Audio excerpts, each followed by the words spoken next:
Let's bring in Negar Mortazavi from Washington, D.C. She's a senior fellow at the Center for International Policy. Negar, thank you so much for joining us. Now, shooting and talking are not mutually exclusive, as this has been evidenced here. But the question is really at the center of this is who wants to, and therefore perhaps needs, to negotiate more between Tehran and Washington? I think both sides want to wrap the war. I mean, there's, of course, very little appetite here in the U.S. Polls show that the war has been very unpopular among the American public.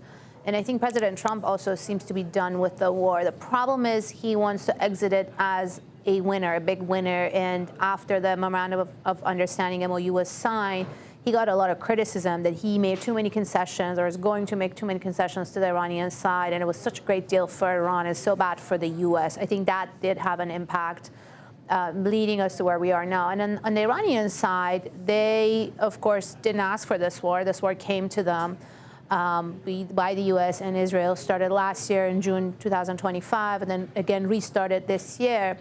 But they want to exit the war on their own terms as well, meaning, one, that it ends permanently and it doesn't keep coming back. And this also includes Lebanon, which is a major sticking point. And then also, two, that they get some form of economic relief after the war is done because of the massive destruction and death toll on the Iranian side. They don't want to come out of this war in worse shape economically than they were before. And this is essentially what has created the wide gap and has had the conflict flare up and restart.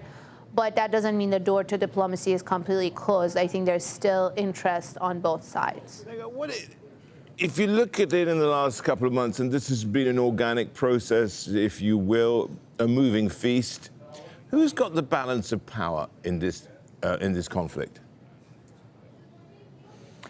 Well, the U.S., of course, has military supremacy, if we just look at this from a kinetic viewpoint. But I think what's missing as far as the understanding in Washington, and it still feels like it hasn't clicked, is that Iran, yes, is the underdog, but is not powerless. And I think what Tehran really surprised Washington, or at least President Trump and some high advisors, was the fight that they were able to put up, because they have the advantage of geography. They have the advantage of the home team. Essentially, they're defending a homeland where the U.S. is thousands of miles away.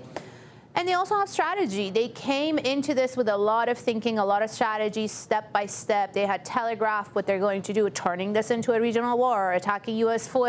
bases across the region, seeing countries who host these bases as complicit, etc. And then, of course, the Strait of Hormuz, which is their golden card. They have the absolute advantage of geography.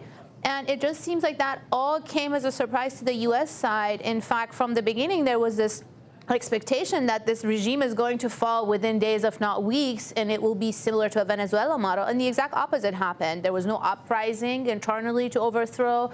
The regime didn't fall, destroying the nuclear program, the army, the navy, none of that happened. And then this new problem was created as a result of the war, which is the Strait of Hormuz, which cannot be solved militarily. So I think at the end of the day, this has to go back to the negotiating table, and it has to be serious, meaningful diplomacy, which means you make concessions and then you take concessions. It can't just be taking and not giving.